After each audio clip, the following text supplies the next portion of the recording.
Hey everybody, it's Master Gallengeist here, bringing you my review of The Amazing Spider-Man issue 25. And this is a pretty cool cover because it really just shows that it's mainly about Mary Jane and what happened with her when she was left behind. And this is a beefier issue. It's $6.99, but you do get a lot for it. You get like 3 different art styles and everything in it, which is pretty nice. And I think it was really good to showcase what's going on. We don't get all of the answers, but we get a good amount of them. So, we start off pretty much where we left off of her sending Pete back to our realm. And of course, we then see the kind of aftermath. MJ wondering if what happened with Peter, Paul saying she did the right thing, and then her asking what they do now. Of course, we didn't see that Robin is affected, that Wyatt is dead, and that his essence haunts the dark road. He thinks he can be reborn, the vessel of death. He'll bind Webb's sacrifice to him, and the Scarlet Woman's supposed to accept her change, and may her death make him a god. And it's like, okay, screw you, asshole. And then we start seeing pretty much how this kind of plays out. We see various different timelines of what is going on with Mary Jane throughout this. We see that Paul's trying to get her to leave, but she's like, no, Peter's going to come back, don't touch me. And she actually still has like a shred of his spider suit that she's hanging on to. So Paul's like, I'll grab some mortar glyphs, trying to patch the hole because it's not a safe place to stay. And then, of course, we see that it's 1 month later. She's utilizing some tech. They're kind of working a little bit better together. That they've got a perimeter fence. Wondering what he's working on. He's trying to build a device to randomly combine symbols. He could stumble upon a combination that unleashes an incredible amount of power. The jackpot. It looks like a slot symbol, a slot machine. It's like a slot machine. The symbol could almost be a 7 as we see it. It's like, yes! And of course, it makes her think of the jackpot and all of that works, like all that connected to her. So then we get to 3 months later as they are fighting off Robin as he's trying to take her. Him shouting she won't deny her role, and he will return when she accepts her bindings. Paul got shot in the shoulder, she got shot in the leg. And of course he knows where they live now, so they can't stay here as Mary Jane is tearful of leaving. We then shoot off to 1 week later, where Mary Jane's wondering what's the holdup for Peter. Man, I do love this art style. It's really kind of different. So then we get to 3 months later, and this is where it gets interesting. Now we are introduced to the kids, because they're like going through, they found counted vegetables, beans, baby food, they heard a crash, and they go into that building and they see those kids there. So these kids are not the biological kids, at least that we know of at this moment, of Mary Jane and Paul. They just stumbled upon them. But they look eerily like they could be the biological kids, since they've got the same kind of features, especially the red-haired girl.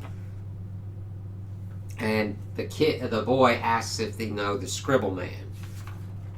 So we shift off to 1 week later, and the kid's like, he's touching me, he's coming, but they're like, no, you're safe, don't touch me, or he'll get you too. And the little girl's trying to calm him down, and it's like, god damn. Of course, Mary Jane's like, they're down, but I didn't have anything to do with it to Paul.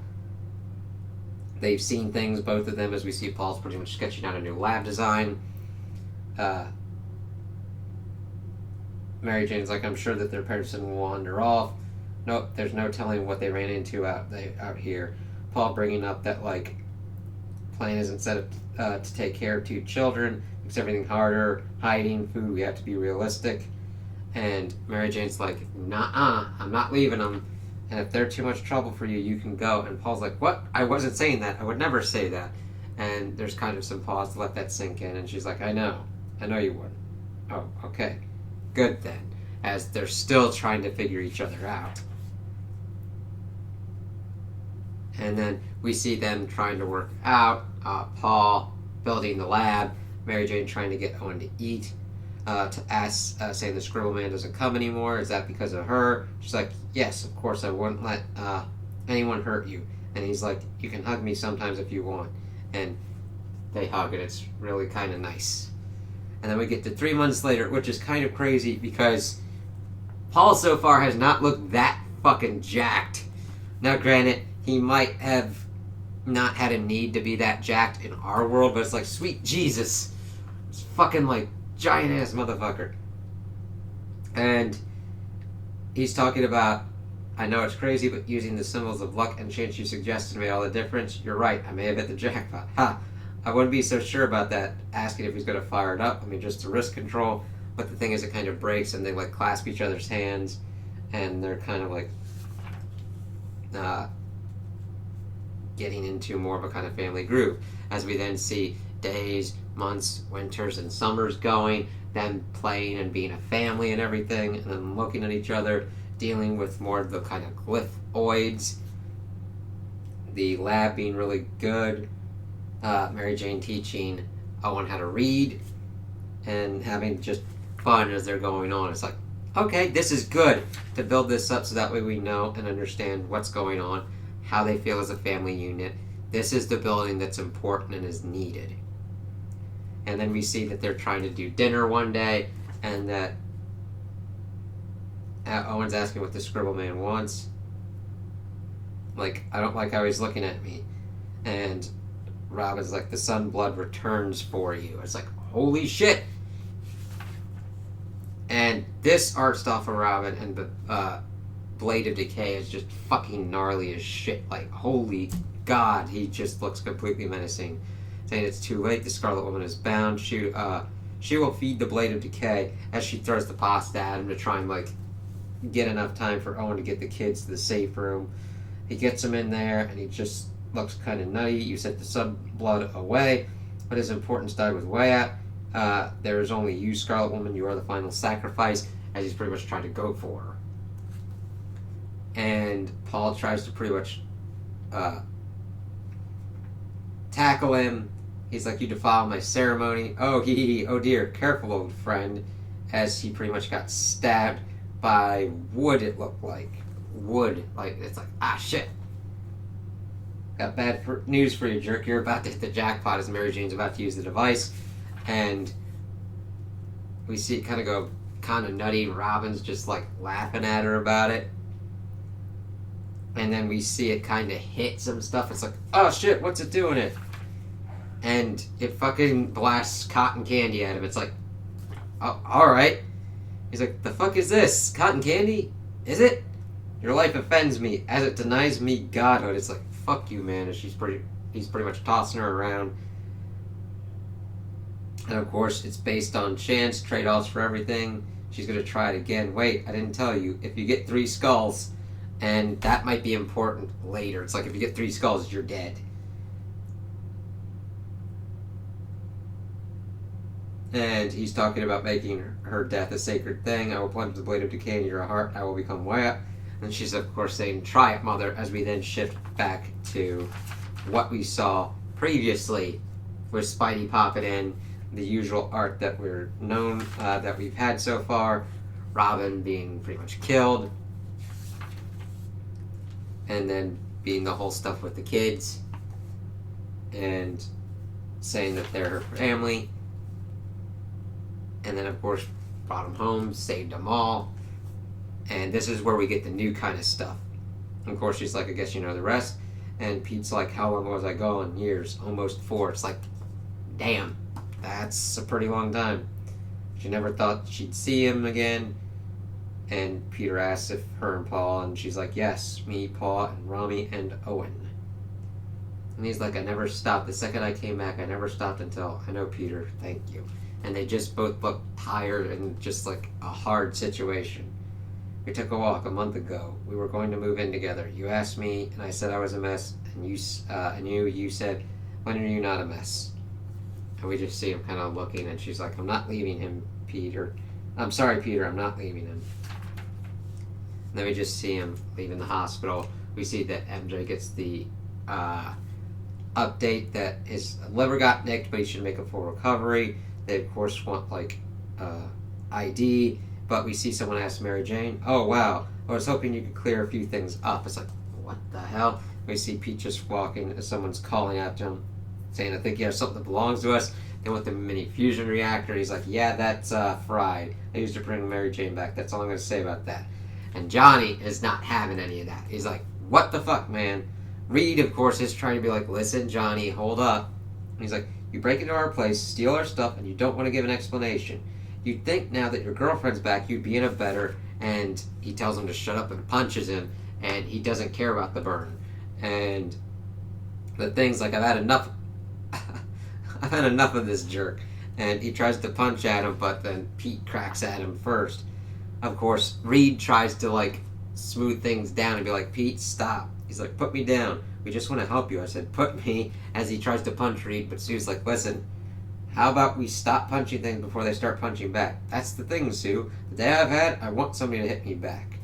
Well then, flame on. That's enough before we see a red glove, toss him down, and we see that it's Steve, Captain America. It's like, he just says, let him go. And it's like, oh shit, and we still see the crack in the shield on his back. That's nice details to keep consistent. I learned that you talked to MJ, Parker. I understand why you did what you did, but you could have done it a whole lot gentler. We could have helped, but not fast enough. I wasn't fast enough either. Just go, please. And Steve's like, we're leaving. And Johnny's like, we're just going to let him. He was in a bind, still is. We've got to trust him to see his way out of it, however long it takes. And that is Steve. I mean, he's helping, but sometimes he understands that he's got to let people figure it out themselves. Now, granted, that's the correct scenario here for Peter. Not really for Bucky is what he's doing with the outer circle. It needs a little bit more kind of coordination. But this was just a great scene that, like, we learned who talked to MJ, and Cap is just trying to help as best as he can. And that's really awesome, even though we see Pete just sitting out there. It's like, damn. And then we get Robin pretty much talking about what's been going on with Peter. Yes. To find a new way, one must give up the old. There's a price, of course, the weight of which may crush you. There's screaming, violence, the rending of cloth and flesh, and then the silence of acceptance.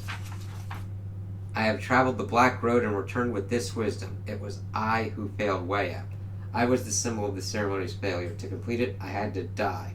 And now the power of great way up infuses me, begging to be a god once more. I have only to claim it with sacrifice. The ceremony must be finished. The Scarlet Woman must die.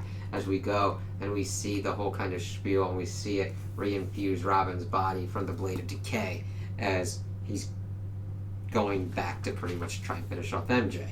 So that's where this issue ends that story. And then we get an extra story. So it's like, damn, we are really definitely getting a lot for this.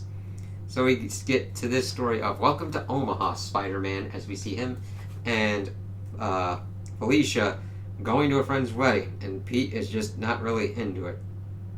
Talking about he spent more time on the plane than at your friend's wedding, her telling him to stop complaining, getting you out of New York will do you some good. I get out of New York sometimes. Sometimes I even go to space. You're welcome to go to space right now.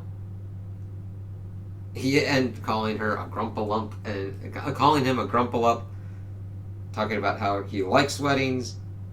I like seeing you in fancy dresses. You're conflating things. You cried watching Deadpool's wedding video. That was my allergy medicine. And all the Celine Dion. You like weddings, and I like wedding receptions, and we haven't spent any time together in weeks. Let's enjoy it, okay? He's okay. So, they pretty much get there, and they've got everything kind of working out. He's going to try and dance with her, but some asshole then steals the gifts. And Pete's like, nah, that's not cool.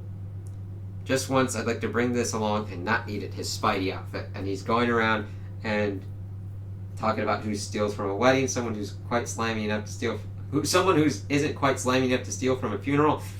Yeah, as he's like kind of going around, he's like, How am I already in the suburbs? Unfortunately for those punks, friendly neighborhood Spider-Man extends to all neighborhoods. You can run, and you can probably hide, but I'll get there eventually. Great, a freeway. As he's like trying to get through. This is just great. It's like, alright. Then he finally gets to the freeway, jumps on top of like a truck. I wouldn't mind a little gridlock just now, Omaha, as the kid's looking at him and he waves. He's like, aha, there we are, my wedding crashers. That's right, pal, objects in the mirror may be about to kick your butt, as he's trying to get away from Spidey and drives off pretty much into a field, and he gets to him. He's like, wait, how did we run out of city? This high-speed chase has only been high speeding for 5 minutes. Whoa, Nelly! As he like stops, and he's like, here, take it, you weirdo. This isn't worth a dozen Target gift cards. That isn't the same gift box. A few minutes later, lickety-split. Wedding disaster averted. That's another one for Spider-Man, and the person's like, who? And another loss for the losers. And it's like, they've been stealing shit from all these other places. Ain't that one wedding disaster averted. Taxi, as he's then trying to figure out how to get back to the wedding, and like going through cornfields. He's like, this general direction? And then he's sitting next to the road with the gift, and then somebody gives him a ride, and they're like, thank heavens, as we see Felicia pretty much dancing and everything, and Pete's just like, god damn it. You look like you just took a dirt bath. Believe it or not, I had to stop a thief. Should I be jealous? Never. The length she'll go to not to dance with me. He's like, no. He's like, let me make it up to you. That was the last dance. The night isn't over yet. This isn't the city that never sleeps, Webbs. I don't even think you can get a hamburger after 10. How do you feel about stargazing? Stargazing, like extreme stargazing. Alright, I'm in. What was the wedding song? My heart will go on. You would have cried like a baby. Dang it! And it's just great to kind of see it end out like that. And now we just have to wait for what'll be going on next. So, we got a lot of information that Paul and Mary Jane did work together. We can see that their bond is pretty big. I mean, they pretty much spent 4 years together there. The kids, while not biologically theirs at this moment, they have been palling or like taking care of them as well as a family. So, for all intents and purposes, they are, and it makes sense to why Pete and MJ are pretty much as strained as they are and how they can't be together. So it took a while to get this information, but I'm glad that we got it. And I did like that Steve pretty much is like, he's got to kind of see his way out of it. Well, see his way out of it means he's got to fight a dude who's trying to become a death god. So yeah, so that sets us up for where we are in the present. Robin's back and is trying to kill MJ. We'll have to see how the kids factor into it, because he was confused about the kids in the safe house and the safe room. So we'll have to see if they factor in there at all as well. So there's a lot of different kind of things. We'll see how long it takes to kind of wrap that up, because I don't mind. Like, this was a beefy one, so just heads up for that. And I thought it was pretty worth it. It's really good, really digs into the characters and the situation and makes it make sense. Like, there's a lot of people, like, not a lot of people, but sometimes with stories, you get to a point and it's like the Bears kind of thing. It's like, I don't want Pete and MJ together. This makes sense for why that is the case. It's not just like the Bears flimsy, like, oh, just because of the story that I'm doing, I don't want them together. There are story plot reasons that make sense for the characters, and it's understandable. At least to me. If you don't agree with that opinion, I totally get it. And that's for me, who does think that Peter and MJ should be together. Like, that's usually my kind of one. When I see them doing their kind of stuff, they're usually the ones that I see together. Is like, in my head, it's like, I go Peter, I go MJ. Not that I don't like Peter and Felicia doing their kind of stuff, but they built a good kind of reason for why they're not together. We'll have to see how the Robin fallout kind of continues with that. So those are my opinions on the issue. Tell me what you guys think in the comments below. If you liked it, if you didn't like it, if you agree with me, if you disagree with me. Also like and subscribe, and I hope you have a good day.